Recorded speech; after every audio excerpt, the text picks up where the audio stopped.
And we're live. Thank you everyone for joining our live stream today. Welcome Chainlink and Aave communities. My name is Mike from the Chainlink community team. I'm really excited to welcome here today David from the Aave team. David, welcome and thanks for joining us today. Pleasure. Thanks for having me. Absolutely. So I just, as we usually do these live streams, I want to give you guys all kind of an overview of what to expect. So today we'll be talking about Aave and allow the communities to kind of learn more about the integration between Chainlink and Aave. We'll also be exploring a little bit more about how we work together. We'll start taking questions as well from the community on the live chat. And today, as you can see, we have a short slide deck prepared here by David as well to kind of give us an overview of Aave and what they've been working on the last few months as an overview. So yeah, that's pretty much what we'll be going through. And I'll just hand it over to you, David, I guess to give us an overview. Maybe you can tell us a little bit about yourself, and then we can kind of dive into yeah, your presentation here today. Sure, awesome. Yeah, thanks, Mike. Yeah, so as Mike mentioned, I'm from Aave. I'm a developer at Aave and do various things in Aave, from development to some community stuff as well. And this presentation is a super quick presentation. Then we'll dive into the questions. And yeah, I've been in crypto for a number of years. Worked for various startups and a few of my own. Joined Aave probably at the start of last year, just after we launched on mainnet. I think we had maybe a few $1 million in TVL. Then now, of course, we're at more than 5 billion.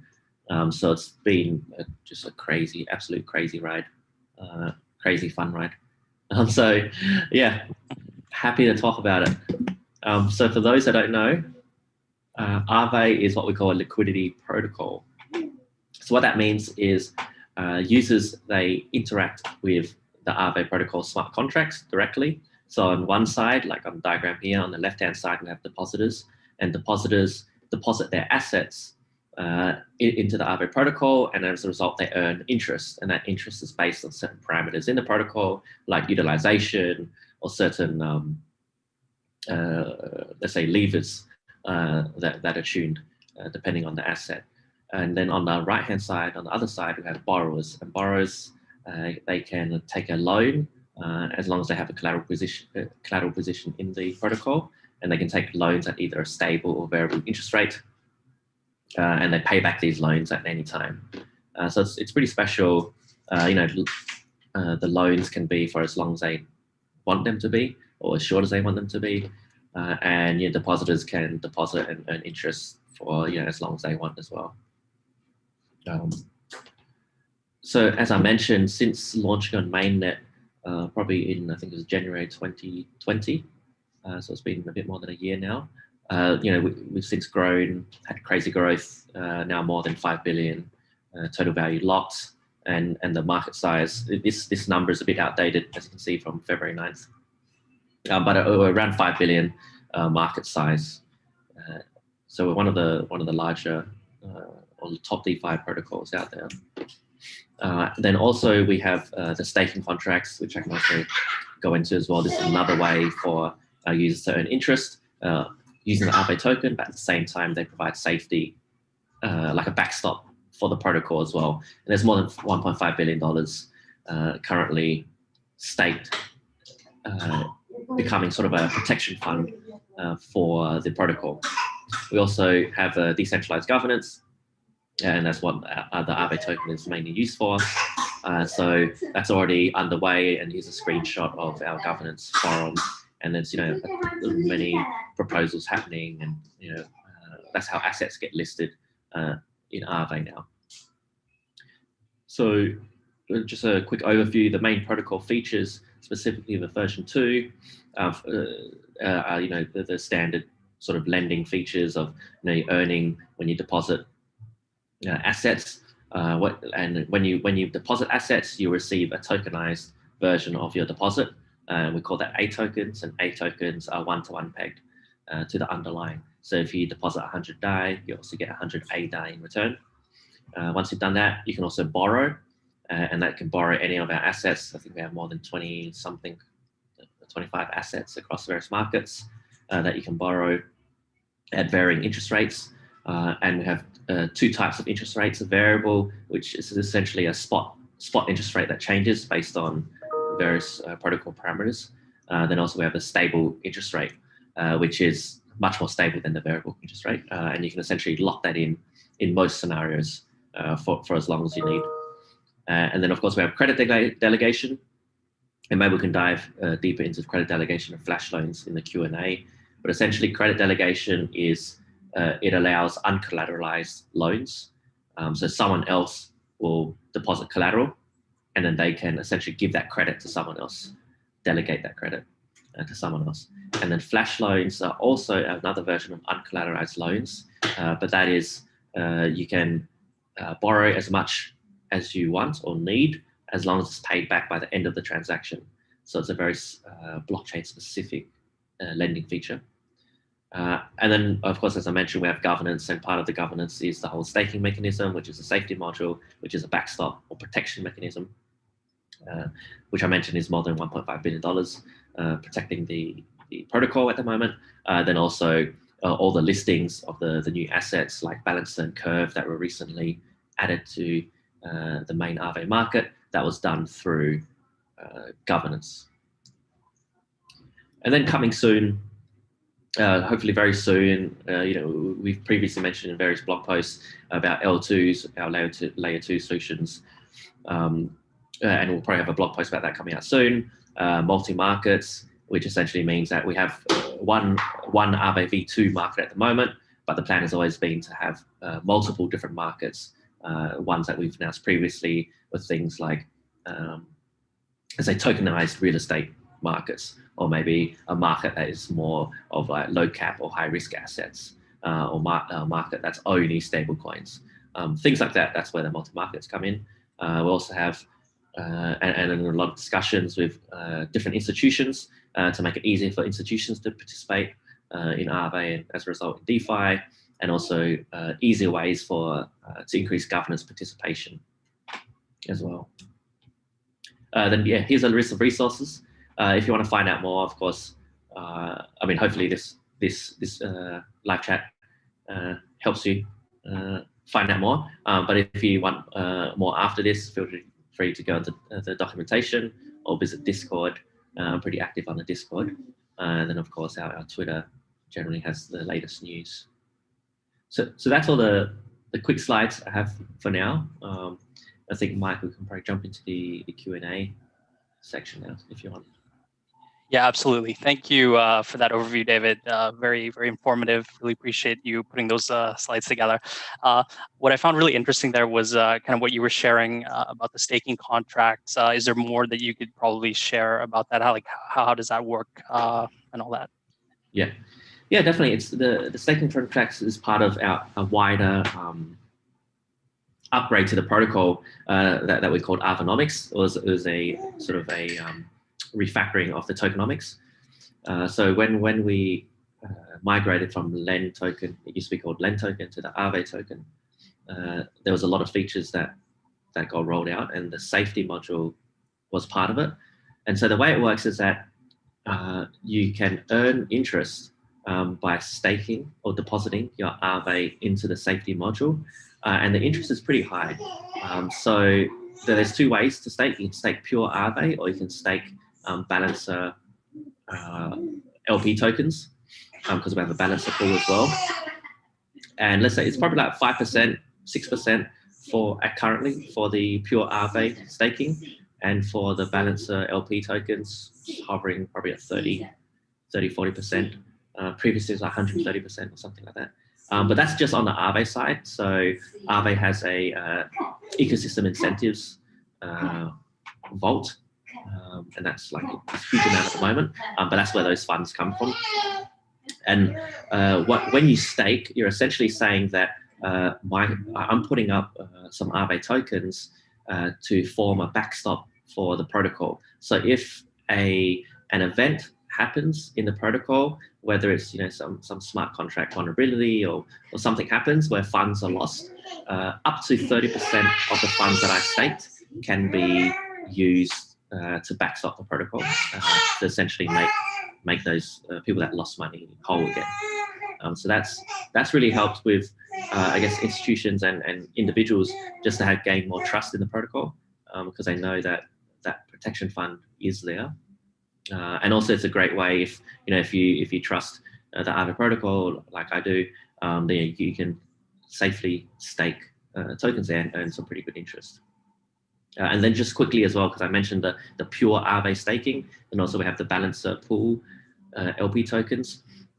So that's also a new thing, which is quite interesting because if you become an LP on balancer, so if you stake at Aave and ETH on the balancer pool, you'll not only earn interest from the Aave ecosystem's incentives, but you'll also earn trading fees from the balancer pool as people trade, buy and sell Aave. But then also you'll earn balancer tokens from a liquidity incentive. So the APY, the interest earned, is actually pretty huge when you take all of that into account. Great, and for just perhaps for those who may not be aware, when you say pure Aave staking, is that kind of what you just described, where you're not involved with the balancer pools? Yeah, exactly. So Aave staking is like you just have Aave, the token, and then you just we can do it through our interface, or you can do it through other interfaces or directly in the smart contract. But that's just putting the Aave straight into the safety module. And then there's the alternative where instead of putting Aave, you put the balancer LP tokens. I see. Thanks. And could you speak a little bit more as well about credit delegation? Yeah, sure. So credit delegation is also quite a fascinating concept in that so traditional lending protocols, you have the for all, let's say, current large DeFi lending protocols, they're over collateralized. So that means that for you to be able to borrow money, you need to put more money into the system. And with credit delegation, it allows people or contracts or entities or whatever to have uncollateralized loans because essentially someone else takes that risk of default for you. So for example, I could deposit my funds into Aave and maybe I have no use to borrow funds, right? I just want to earn money, right? Earn interest. So I can deposit that onto Aave, but then there's some credit, there's some borrows that I could make, but I'm not using it. So maybe I'll delegate that credit to you, Mike, because maybe you have a better use case to take that credit and do something productive with it. So that's the use case. And then on top of that, if I want to charge you directly some sort of interest on top of the interest that is paid for the borrow, I can do that.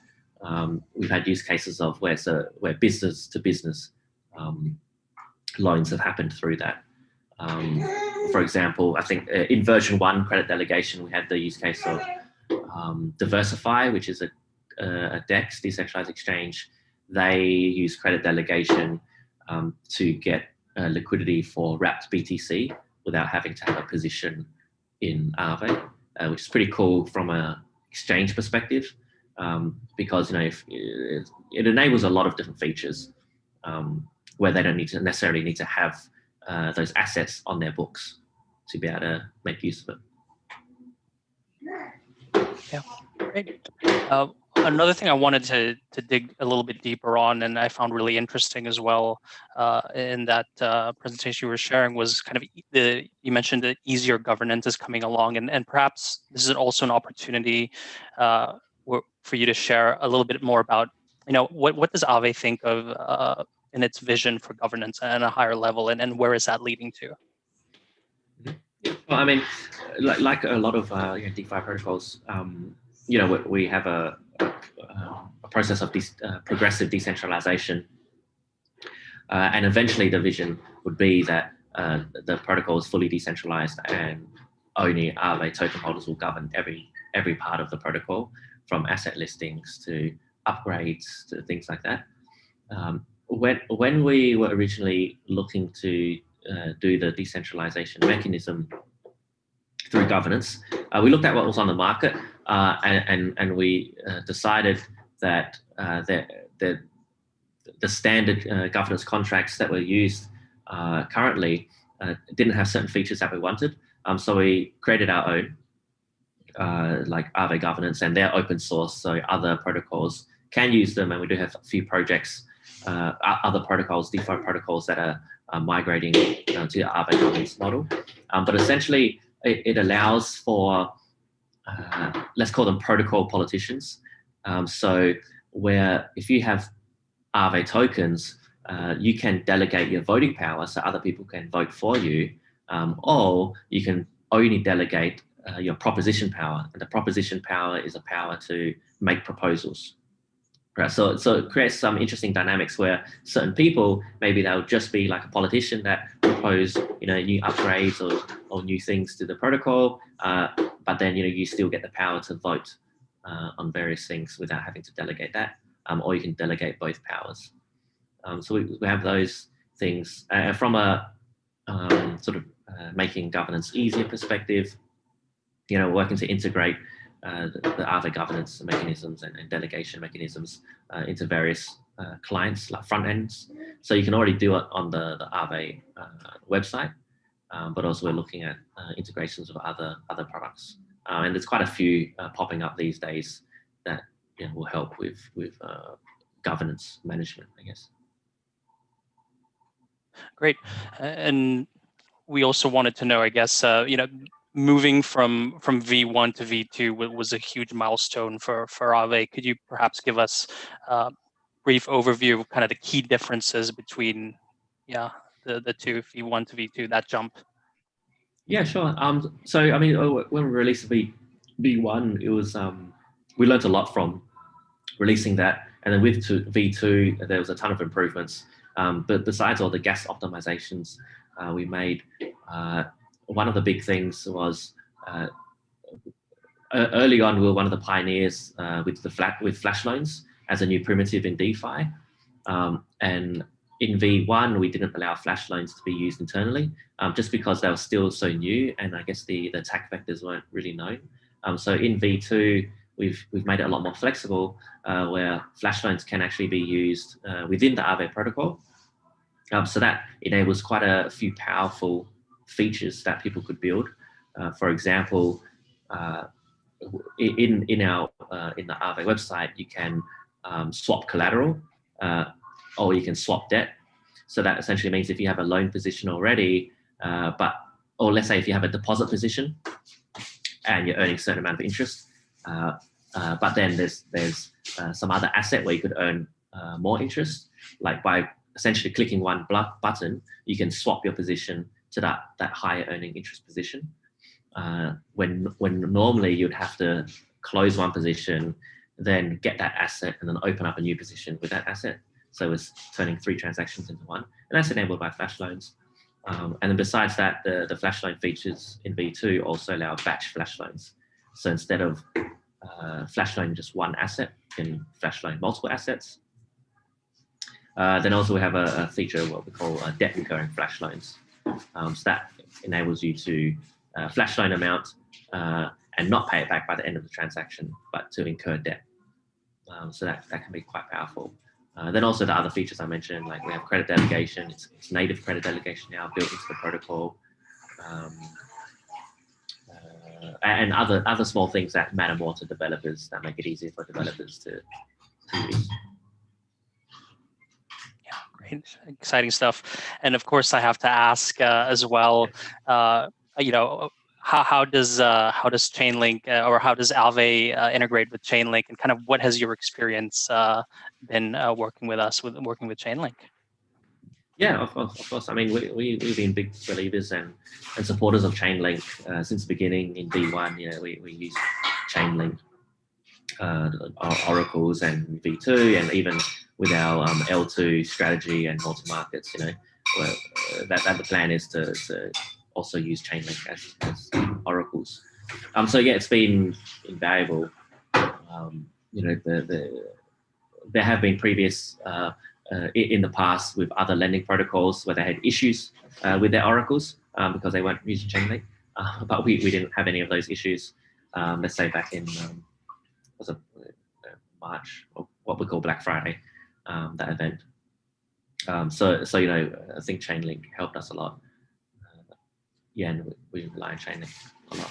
It's been really good to integrate and use. Yeah, absolutely. I think it's a really great relationship that we have, and glad to be supporting all the efforts that you guys are doing for really the ecosystem and really for DeFi. So it's an amazing thing that you guys are doing. Yeah, we even have some link marines internally as well. So I think some team members are great. link marines. Thanks for the support, guys. That's amazing.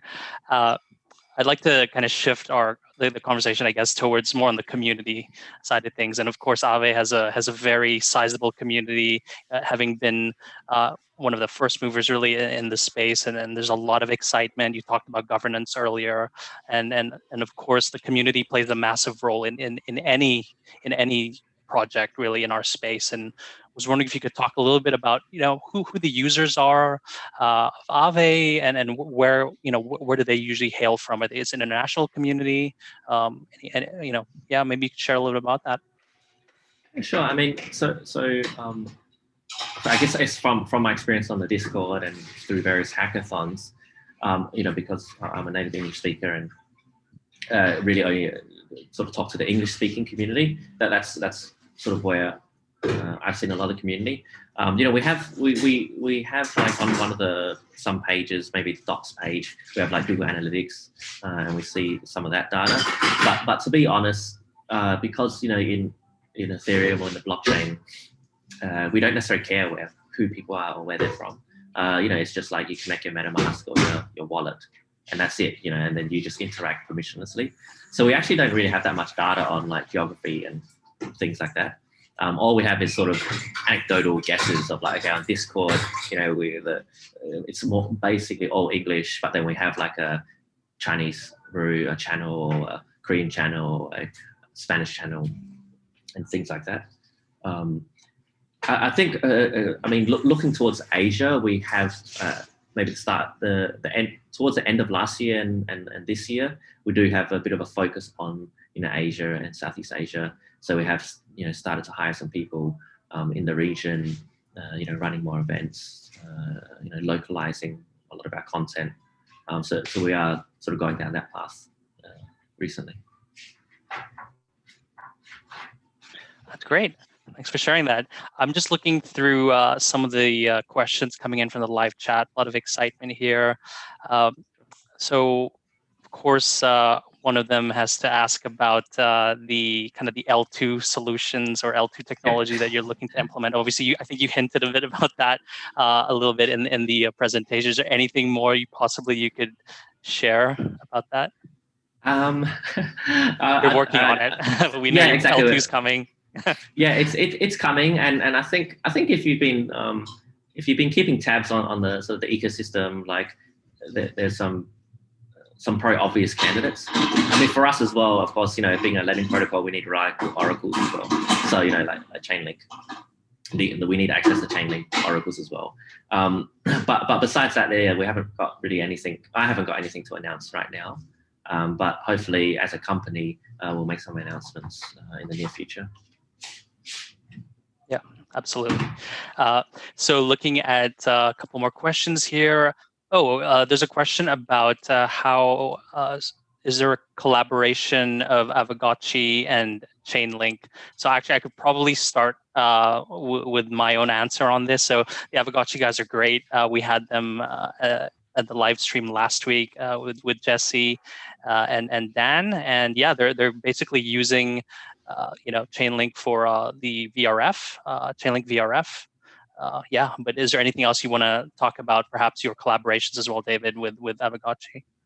Yeah. The Aavegotchi team, they're brilliant. And I unfortunately missed out on the portals. I wasn't quick enough on their launch, so I have to wait for more portals to be released. But yeah, as you mentioned, they use the VRF, and also Aavegotchi they're a separate team, by the way, separate company. Aave, the company, the entity, made an investment in Pixelcraft Studios, which is the studio that's creating Aave.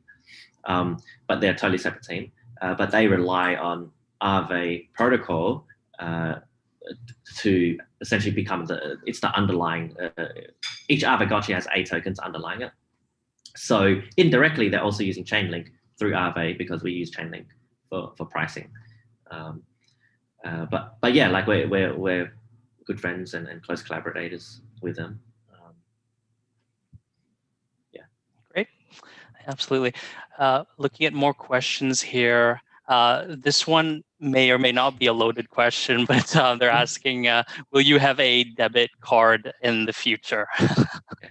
I love the loaded questions, so feel free to ask any questions. So let me think. We've previously announced that Aave Limited, which is a UK entity, has received a certain license that is not necessarily a banking license, but it's a similar license to what Revolut and Coinbase have in the UK as well.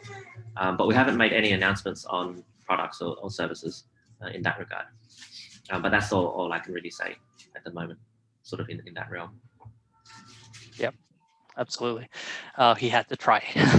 Yeah. So the e-money license is there, and just wait for the further announcements, I guess, from the team guys. Cool. Looking at some other questions here. There's a question about if there's anything in the pipeline regarding TradeFi integration. TradeFi. I guess it would depend what you mean by TradeFi integration exactly. I mean, we're working with a lot of like institutions or let's say institutional custodians, so they can get access to DeFi more easily, and they're doing their due diligence and we're helping them with that as well. So that's one way that TradeFi would access it through those custodians. But yeah, maybe you'd have to be a bit more specific on that. Yeah, so perhaps the person who asked the question could probably be could ask a little bit more in detail, and we can try to get to it. So there's another question here on the topic, I guess, since we talked about the e-money license and that question earlier. So there's a question here about how do you see Aave or perhaps other DeFi platforms working around or working with or interacting with compliance from a global standpoint? Yeah, we actually recently made a big hire. We have a general counsel, and I think she's done a lot of work in like DeFi regulation and helping out that on both an American but also global level as well. So I think working working within the current regulations and systems is definitely something that we do, and we have a risk and compliance team. So that's something we're definitely keen on. Sorry, what was the question? It was more about how Aave kind of works or is planning to work with from a global compliance standpoint, kind of perhaps the challenges and how you guys see working with compliance or around compliance, especially that you have an EMI coming out. Yeah, got it. Okay, so I guess one distinction to make would be that there's Aave Limited, which is the UK company that has the license. Then there's the Aave Protocol, which is the decentralized smart contracts on Ethereum. So from an Aave Limited perspective, pending various products and services that eventually we'll announce, of course they would follow the regulations, the various regulations. With the Aave protocol, it's like any other like smart contracts on Ethereum. It's permissionless, sensitive resistant, and whatever else. So we can't necessarily, similar to Uniswap, like we can't block people from using the smart contracts. But of course, we're an entity, legal entity, so like Uniswap, they need to block certain people from accessing their front end client. But coincidentally, there's also like GitHub code and an IPFS version as well. But so there's I think all the companies in DeFi generally need to work within the regulations as much as possible. But just the nature of DeFi being smart contracts, it makes it a bit difficult, challenging. But I think when you start thinking about institutions and onboarding new users, like on-ramps, that's where the regulations generally kick in, and that's where you need to be pretty strict with clients. Yeah. Great. So we have kind of a clarification of an earlier question about TradeFi. So to be more specific, what would be the roadblocks for a financial institution, TradeFi, to use Aave as an abstraction layer for yield and basically use DeFi as a service to perhaps the institutional clients or that you kind of mentioned earlier in the slides as well? How are you planning to work with institutions? I mean, these are the conversations we have now, and there's various solutions to that. Whether it's through the custodians, and the custodians are regulated, and they deal with the institutions, to like the institutions are the custodians' clients, so they make it easier for their clients to access DeFi and the yield, and it's up to them how they deal with that. Then there's other mechanisms where institutions may want to work directly with the protocol, or they might have resources to be able to spin up certain smart contracts or their own things that can interact directly. So it really depends on the specific use case of these TradeFi. It is like happening now, not just with Aave, but in DeFi in general.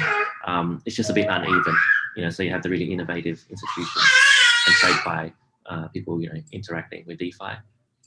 But of course, they're a bit quiet about it, because the more people that come in, then the yields probably will reduce a bit. But we're doing our part to increase more users and more institutions to come into the space, and trying to make it easier. Absolutely. So we have a question here, more on, I guess, switching gears on the technical side. A question about the dev stack or the tech stack that you use at Aave. So perhaps maybe you could speak about that. Yeah. So I mean, all our contracts, V2 contracts, are open source on GitHub. So we used to work only on GitLab, and then for various reasons now we switched over to GitHub. So you can probably work out our entire tech stack just by looking at the GitHub. It's all the standards of stuff. For Solidity contracts, we moved over to not build Hard Hat now. We used to use Truffle. We have used the graph, subgraphs. Then the sort of standard Redis stuff, Node.js, TypeScript, all that sort of stuff. Great. Just going through any other questions here from the audience. So perhaps maybe you could share, what else could we expect in the next few months? In the next year or so. It's 2021 Q1 is just ending. Obviously, V2 has just kind of happened. There's a lot of excitement around that. So is there anything else you perhaps could share with the community in this chat today for the year to come? Yeah, I mean, so one of the short-term focuses for us, probably this quarter, is of course like L2 solutions. And multi-markets. So similar to various blog posts and announcements we previously made, our strategy has always been multiple markets, and a similar thing applies with L2s. But we'll probably make more announcements on that soon. So yeah, I think that will be the main focus. Absolutely, and for those of you, I guess, who are just kind of tuning in, and if you missed the earlier presentation, I'd urge you guys to kind of go back there. And there's, in I think slide 6, David had shared kind of what's coming soon. So L2s, of course, multi-markets, easier institutional participation, and also on the governance side of things. So there's a lot of exciting stuff coming with Aave this year. So good stuff. And kind of just wrapping up here for today, David, where can the community, where can the audience follow progress from Aave, get in touch with the community, get in touch with you, and all that? Yeah, sure.